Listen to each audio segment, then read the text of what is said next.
In today's video, we're going to have a look at the relationship between nice guy syndrome and the avoidant attachment style, which is particularly prevalent in my nice guy coaching clients. So my hypothesis is that most nice guys have an avoidant attachment style. Now this, as far as I know, has not been studied in science because nice guy syndrome is not actually a recognized syndrome in scientific literature yet. Though people-pleasing syndrome is starting to be looked at. We'll talk about that later. But most of my clients certainly end up figuring out that they have an avoidant attachment style primarily, and sometimes they're anxious depending on the situation. So if you're not familiar with attachment styles, first off, I recommend you get the book Attached. You can find it on Amazon. That's kind of like the Bible on attachment styles. It's one of the best books you can read to discover your own issues and relationships. But an avoidant attachment style is essentially about preventing intimacy, preventing closeness. You're avoiding.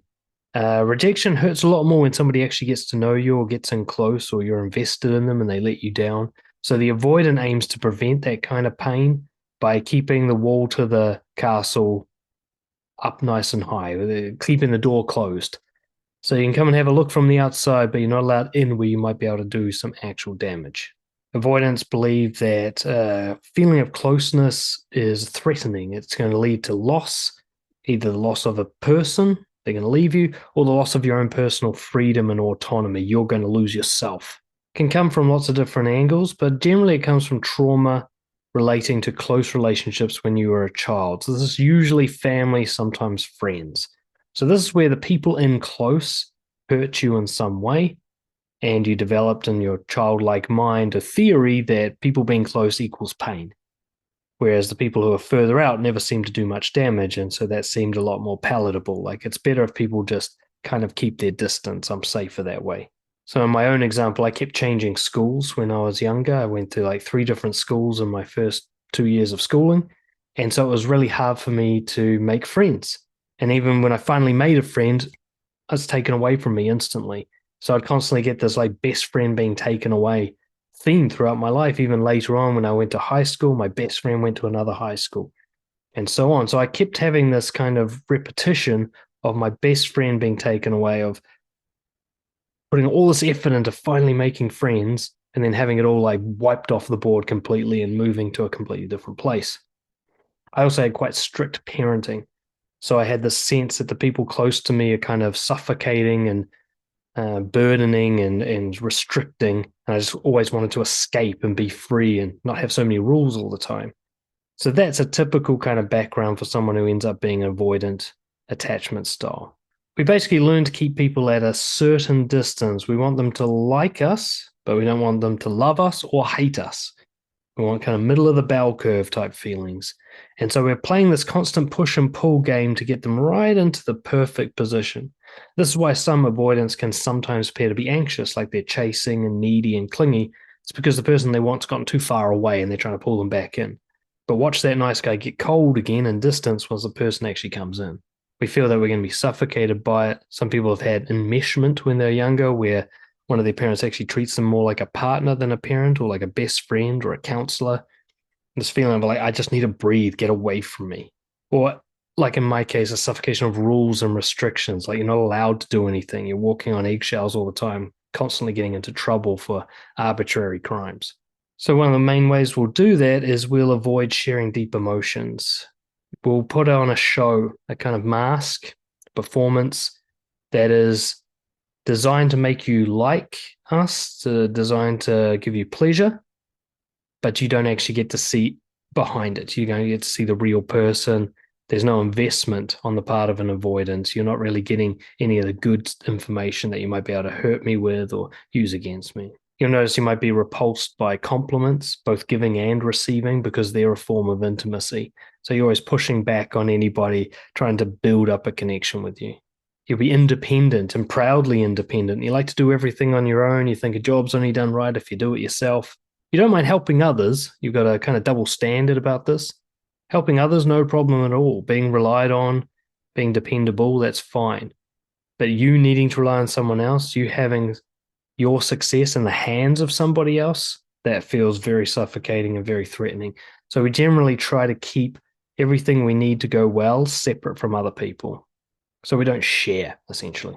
And we use things like humor, being nonchalant or uncaring, being superficial, even being crazy and antics and kind of putting on a show. All of these help to avoid a real connection forming, while at the same time are quite attractive traits to make people like you. Maybe not like you sexually, but at least think that you're pleasant to be around or entertaining to be around or fun or just relaxing to be around. So put on a show that gets the right amount of distance. So this really appeals to nice guys because we get to give people a lot of pleasure, which is our kind of original intent. We want people to be happy, but at the same time, we don't need to actually let them get in and do any damage. So it often comes out as entertainment. We like to be the funny person or the interesting person.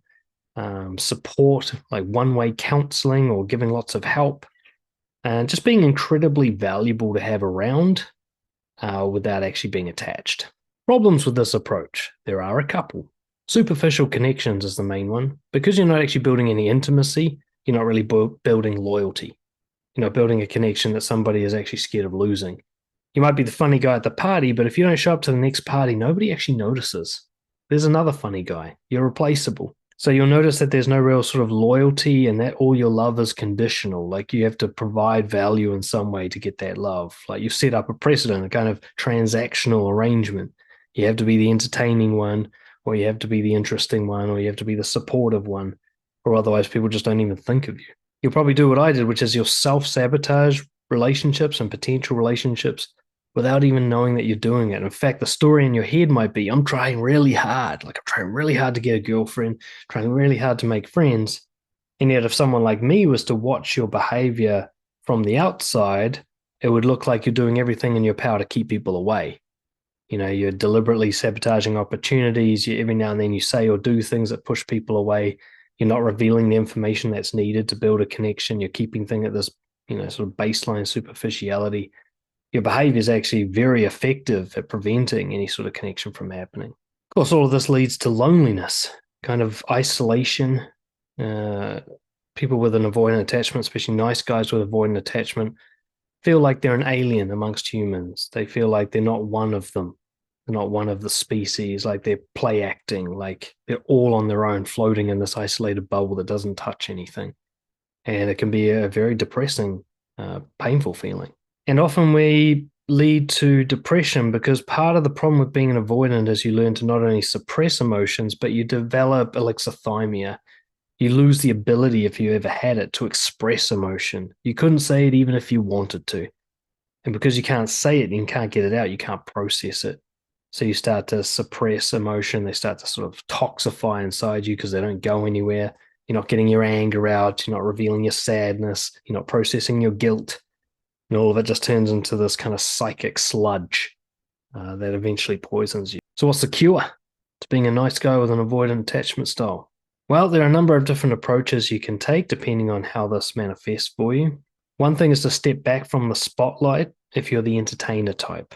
Okay, so if you're the kind of person who always tries to steal the glory and be the funniest and put on a show, and when you show up, it's time to go.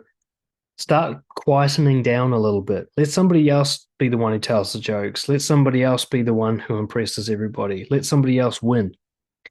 And just try to get comfortable with not impressing people as a form of not only making them liking you, but keeping you at a distance. Start being one of the crowd rather than the one on stage. For me, this meant to stop being funny. There were other things I was doing. I was also very impressive sort of at work, and I'd play in a band and so on. But for me, the big one was to just stop telling jokes all the fucking time, like I'm Chandler from Friends.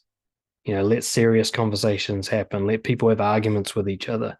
Not always have the last word and not always be funny. That was very difficult for me to let go of. Start sharing your darker emotions, your weaknesses, your faults, and your fears. At first, you'll struggle to put this into words.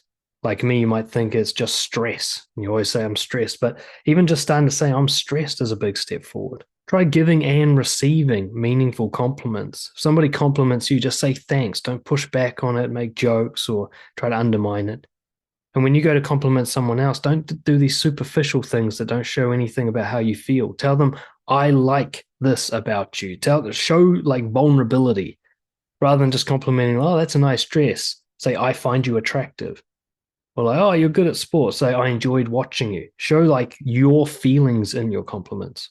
Try to take social opportunities despite any reluctance or resistance or sudden apathy that might come up on you. So you might think you want an opportunity, and then when it's actually available, you kind of lose interest or you start sort of ruining it in some way. Battle through and try to take the opportunity even though you've lost interest. For example, I used to get performance anxiety in the bedroom. And so when a girl actually wanted me to come to her house, I'd come up with all these excuses. And one of my biggest steps forward was to actually just go to a house knowing that it was going to be a write off, an absolute train wreck of an experience, and going, I'm going to see it through anyway. She's going to have to kick me out of her house before I give up. And that's actually what got me through all my performance anxiety issues. Basically, what you're looking to do is let people know you, let people love you, let them hate you, and show yourself that you can actually handle that intimacy and that you will be brave enough and confrontational enough to protect yourself should you need to. And if you want more support with this, please get in touch, dan@brojo.org. We can talk about coaching.